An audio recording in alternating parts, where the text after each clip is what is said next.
மூல பதியடியோ மூவிரண்டு வீடதிலே கோல பதியடியோ குதர்க்கம் திருநடுவே சால பதிதனிலே தனலாய் வளர்ந்த கம்பம் மேலை பதிதனிலே என் கண்ணம்மா விளையாட்டை பாரேனேன்றார். இப்போ அகஸ்தியர் சொன்னார்ல, அதே தான் இதுவும் வித்தியாசமா இவருடைய பாணியில் இவர் சொல்றாரு. மூல பதின்னா 2 பதி இருக்குது ஒரு மனுஷனுக்கு. ஒரு பதி இது, ஒரு பதி மூலாதாரம். இது மூலப்பதி. மூலப்பதியில் என்ன ஆகுதுன்னா நெருப்பு மாதிரி எரிஞ்சின்னு தான் விந்து. அந்த விந்து ஆகப்பட்டது நெருப்பு மாதிரி எரியலன்னு சொன்னால் மனிதன் மரணத்துக்கு போயிடுவான்.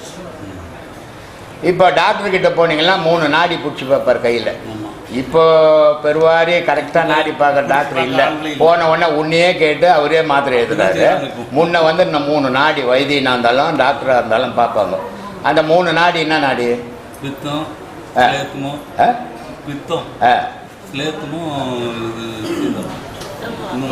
கை நாடி என்ன நாடி? வாதம், பித்தம், சிலோஸ்தமம். வாதம்னா காற்று, பித்தம்னா நெருப்பு, சிலோஸ்தமன்னா நீர். இது 3ம் ஒரு லெவலில் இருக்குதா? ஒரு லெவலில் இருந்தால் இவனுக்கு ஒரு நோய் இல்லை. இதில் பித்தம் வாதம் கம்மியாகி போய் சிலோஸ்தமம் ஜாஸ்தி ஆகி போயிருந்தால் இவனுக்கு கோல்ட் ஆகி போச்சு. பிரச்சனை வாழ்நாளே பிரச்சனை சாமி. வாழ்க்கையே ஒரு பிரச்சனை. பொண்டாட்டிக்கிட்ட பிரச்சனை, கடங்காரங்கிட்ட பிரச்சனை, வேலை மேலே பிரச்சனை, பிள்ளைங்க கிட்ட பிரச்சனை, பொண்ணுக்கிட்ட பிரச்சனை, மருமகிட்ட பிரச்சனை. வாழ்க்கையே பிரச்சனை இதுதானே வாழ்ந்துன்னுக்குறோம். ஆனால் வெளியே வரும்போது அப்படியே மேய்சகிஸ்லாம் முறிக்கணும், என்ன மாதிரி எந்த கிளியராகிறான் அப்படின்னு வெளியே வரோம் சும்மா ஒப்புக்கு. உள்ளே பார்த்தா ஃபுல்லாக அமாவாசை போன தேன்கூடு மாதிரி இருக்கிறோம். அதனால தான் வெளியே வர பயப்படுறோம். அதான் கணக்கு. அப்போது அந்த மாதிரி இவர் சொல்கிறார், அந்த மூலன்றது அவ்வளோ நெருப்பான். மூல பதியடியோ மூவிரண்டு வீடதில்லை. மூவிரண்டு வீடு, மூலாதாரம், சுதிஷ்டானம், மணிப்பூரகம், அநாகதம், விசுத்தி, ஆஜ்ஞை. எத்தனை ஆச்சு? 6. ஒரு 3 2 எத்தனை ஆச்சு? 6. அதான் சொல்கிறார், 6 வீடு இருக்கிறாருல அந்த முதுகு எலும்பில் அப்படின்னு சொல்கிறாரு. அதனால் சொல்கிறாரு, மூல பதியடியோ மூவிரண்டு வீடதிலே கோல பதியடியோ குதர்க்கம் திருநடுவு. குதர்க்கம் திருநடுவேன்னா அந்த 6 இது தன்னா 6வது வீடு வந்து குறுக்கும் நெடுக்கும் கது வழிடாதுதான். அதனால் சொல்கிறான், குதர்க்கம் திருநடுவே சால பதிதனிலே தனலாய் வளர்ந்த கம்பம் மேலை பதிதனிலே என் கண்ணம்மா விளையாட்டை பார்க்கணும். கடவுளை எங்கடா பார்க்கணுன்னா இங்கே பார்க்கணும். கண்ணால் கடவுளை எவனாலையும் பார்க்க முடியாது. பார்த்தா கண்ணு போகும். ஏமாத்தின்னு ஒன்றா இருக்கலாம். ஆனால் பாண்டியனுக்கு அந்த நோவு வரும்போது இவர் அப்புறம் வந்து அவங்ககிட்ட அந்த பாண்டியன்கிட்ட இருக்கிற சிவனையே சொல்லி நீ அதை கரெக்ட் பண்ணி எல்லாத்தையுங்கிற மாதிரி ஆர்டர் கொடுத்துருந்தாரு. அது பிடிக்கும் சாமி. அவங்க இப்போ மனிதன் ஒரு வத்தி குச்சி வச்சோம்னா ஒரு விரல் நோட்டிய நிழலுக்கு ஒரு பக்கம் விழுது. 5 அடி மனுஷன் நடந்தால் நிழல் இல்லாத நடக்கலை இல்லை. 5.25 அடி வள்ளலார் நடந்தார்னா நிழல் கிடையாது. ஏன் விழல? நெருப்பா மாறிட்டார் அவரு. அப்பரு திருநாவுக்கரசரும் அப்படிதான், ஞான சம்பந்தரும் அப்படித்தான். வெறும் அவர் சொல்றாரு, இந்த விபூதியினுடைய சக்தி வேற எதுக்குமே இல்லைடான்றது. அதனால 10 பாடலே இருந்தார் விபூதி பதிகம். அவங்களுக்கு தன்னை மீறிய ஒரு சக்தி அவங்க கையில் இருந்தது. ஆனால் அவங்களுக்கு இருந்தது நமக்கு இருக்குதுன்னு சொல்லக்கூடாது. அது ஏமாத்துற வேலையாயிடும் இல்லையா? அப்போது இந்த இறைவனை பார்க்கணுன்னா எங்கடா பார்க்கணுன்னா புருவ மத்தியில் பார்க்கணுன்றான்ற. இப்படி பார்க்கலன்னா நீ என்ன ஆவேன்றாரு. எஞ்சான் உடம்படியோ 7 வயலடி பஞ்சாக்கர ஐவரும் பட்டணமும் தான் 2 அஞ்சாமல் பேசுகின்றாய் அக்னிக்குள் தான் பாய்ந்து நெஞ்சாரன் இல்லாமல் என் கண்ணம்மா நிலை கடந்து வாடுறேன்றார். இதை பிடிக்க முடியலம்மா, என்ன ரொம்ப கஷ்டப்படுறேன் நான். நீயாவது ஏதாவது ஒரு இறக்கப்பட்டு எனக்கு பிடிக்கிறதுக்கு வழி சொல்லுமா, இல்லைன்னா நான் வீணாக போயிடுவேன்னம்மா. நான் வீணாக போகிறதுக்கம்மா பிறந்தேன் அப்படின்ற. அப்போ உடனே அந்தம்மா சொல்கிறாங்க, அடப்பாவி இது ஒன்றும் கஷ்டம் இல்லைடா, நான் சொல்கிற மாதிரி நீ செய்தீன்னா உனக்கு துன்பம் கிடையாது. அதனால் சொல்கிறாரு, முத்து முகமடியோ முற்றந்தி வீதியிலே 10ஆம் இதழ் பரப்பி பஞ்சனையில் மேல் நிறுத்தி அத்தையை அடக்கு நிலை யாருமில்லா வேலையிலே குத்து விளக்கேற்றி என் கண்ணம்மா கோலமிட்டு பாருன்னார். சாமி கும்பிட்றது எப்படா கொண்டு அந்த மாதிரி கூட்டம் கூட்டிங்க சாமி கும்பிடுறா? சாமியே தெரியாது, கும்மாலமாக தான் இருக்கும் உண்டு. அப்போ எப்படிம்மா சாமி கும்பிட? தனி ரூமுக்கு போயிடுறான், உன் மூச்சை அடைக்கிறான். அத்தையை அடக்குன்னா மாமியார்கிட்ட போகிறான், முட்டுக்கட்டை எடுத்துக்கணும், இருக்கிற சொத்தெல்லாம் என் மேலே ஏது அப்படின்னு போகிறான். அத்தை அடக்கு, அத்தைன்னா மூச்சை அடக்கு. அதை அடக்கிட்டு பாடுற அந்த புரு மையத்தில் அம்பாள் வந்து நடனம் ஆடுவாடான்றான். அப்போது தெய்வத்தை எப்படி வழிபடணும்னு நமக்கு சொல்லி கொடுத்துக்கிறாங்க. ஆனால் நம்ம பகுத்து தெய்வ வழிபாடு நடத்துகிறோமே தவிர உண்மையான தெய்வ வழிபாட்டில் போகிறதில்லை.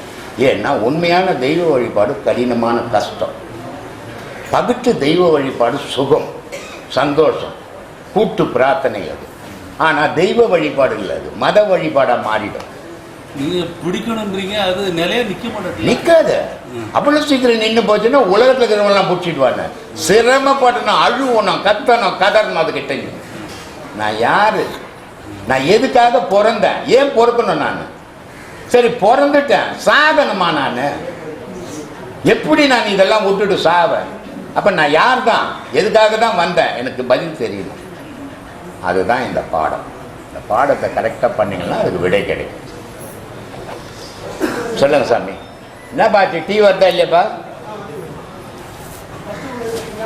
நம்ம ஆள் சொல்கிறான், ஏங்க வயிறு அப்படியே ஊதுட்டுங்க, திக்கு திக்கு திக்குன்னு எரியுதுங்க இந்த பாடம் பண்ணான் அப்படின்றான். இது எரியறதுக்கு தானே நான் பாடமே கொடுத்துக்கிறேன் உனக்கு. சொல்லு, இல்லைன்னா நீ இருக்கிற மாதிரி எதுக்கு பாடம் வாங்க? இருக்கிற மாதிரி வீட்லேயே படுத்து நல்லா தூங்கி இருக்கலாமே. திக்கு திக்குன்னு எரியணும், உடம்பெல்லாம் புண்ணு வரணும், கண்ணில் வாயெல்லாம் வெந்து போகணும், கண்ணிலெல்லாம் தண்ணி ஊற்றணும். அதான் இந்த பாடம். ஆனால் இது நிலைச்சு நிற்கணும், மாறிடக்கூடாது. மாறி போச்சுன்னா நான் திருப்பி பழையபடி வந்துடுவேன். அதை சொல்கிறான் அந்த ஆள். எப்படி சொல்கிறேன் பாரு. கொல்லான் உலை போல் கொதிக்குதடி என் வயிறு, நில்லென்று சொன்னால் நிலை நிறுத்த கூடுதில்லை, நில்லென்று சொன்னால் நிலை நிறுத்த கூடினால் கொல்லென்று வந்த யமன் குடிபோவானே. இந்த எரிச்சலுக்குது நெருப்பு, இது அப்பப்போ ஆறி போகுது. கொல்லாம் போல மாதிரி தான் நான் கொளுத்துறேன், ஆனால் அது ஆறி போகுதுப்பா. ஆறி போதால யமன் என்னை தேடி வர்றேன்னு.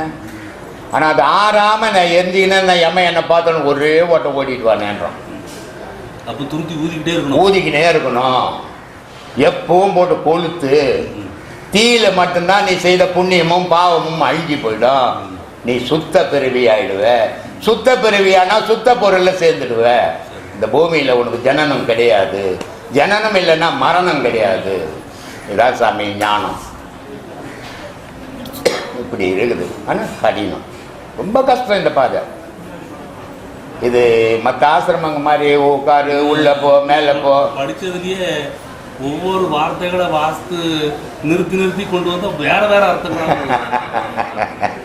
என்ன பண்ணுறது சாமி, என்ன பண்ணுறது?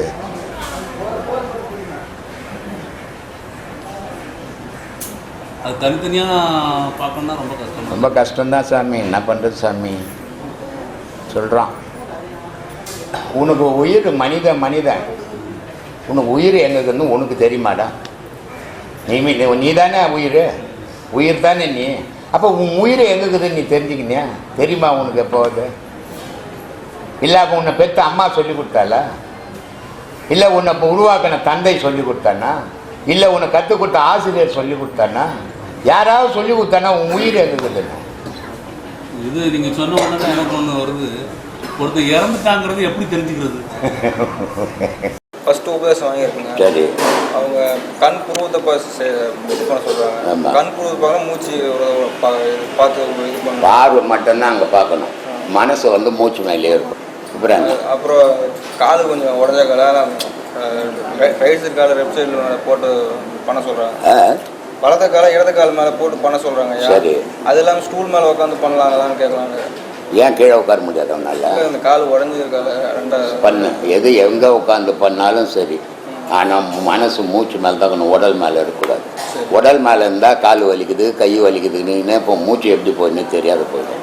அதனால் எந்த நேரத்துலையும் மூச்சையை கவனிங்க, பார்வை மட்டும் இப்படியே பார்க்கணும். அசைவம் இப்படின்னு சிண்டின்னு இருக்கக்கூடாது. அப்படி பார்வை வச்சுட்டிங்கன்னா செத்தாட்டு கண்ணு மாதிரி நிற்கணும். அப்போ தான் கண்ணில் எச்சில் எடுத்து தண்ணி கொட்டி கண்ணு மறுத்து போயிடும். ஆனால் மனசு மூச்சோடு தான் வேணும். மூச்சு தான் நீ தான் மனசு. மூச்சு எப்படி போது வருதுன்னு அதையே கவனிக்கணும். உடம்பு மேலே ஞாபகம் வச்சுன்னா கட்சா எறும்பு கட்சா கூட தெரிஞ்சிட்டோம். நீ ஞானத்தை விட்டுடுவார். அது மாதிரி செய்யும். கான்ட்ராக்ட் எடுத்து வேலை செய்வாங்க, அங்கங்கே தங்கி தான் வேலை செய்கிறாங்க. ஆனால் ஒரே இடத்துல செய்யணுங்கிறாங்க. அப்படி செய்யலாங்களா? அதுவும் தொழில் விஷயம்லாம் உங்களோட போகணும். இங்கே அதெல்லாம் சொல்கிறது இல்லை. இல்லை, ஒரே இடத்துல தான் செய்யணுன்னாங்க. அதான் அங்கங்கே இப்போ ஒவ்வொரு நாளைக்கு ஒவ்வொரு சைடில் தங்குற மாதிரி இருக்கும். அங்கங்கே அதே எப்படி ஒவ்வொரு நாளைக்கு டெய்லி ஒரு வீடு கட்டி போடுவேன். அப்படி இல்லைங்க. அவசரத்துக்கு ஒரு சைடில் தங்கணும்னா அவசரத்துக்கு என்றைக்கோ ஒரு நாளைக்கு போய் வேலை செய்ய. ஒரு பில்டிங் கான்ட்ராக்ட் எடுத்தால் 6 மாதம் 1 வருஷம் செய்வீங்க. அப்போ ஒரு இடத்துல தானே இருப்பீங்க. அது அப்போ வாரத்தில் எப்படி சொல்கிறது, இப்போ ஒரு சித்தால் வேலை சரியா? மேஸ்திரி பின்ன மேஸ்திரியா இருந்தால் ஏன் மாறிக்கினே போகிற? பில்டிங் கட்டி முடிக்கிறது நீ தான் செய்ய போகிற. நான் தான் செய்ய போகிறேங்க. இப்போ எப்படி சொல்கிறதுன்னா இங்கே 200 மேஸ்திரிக்கிறான்.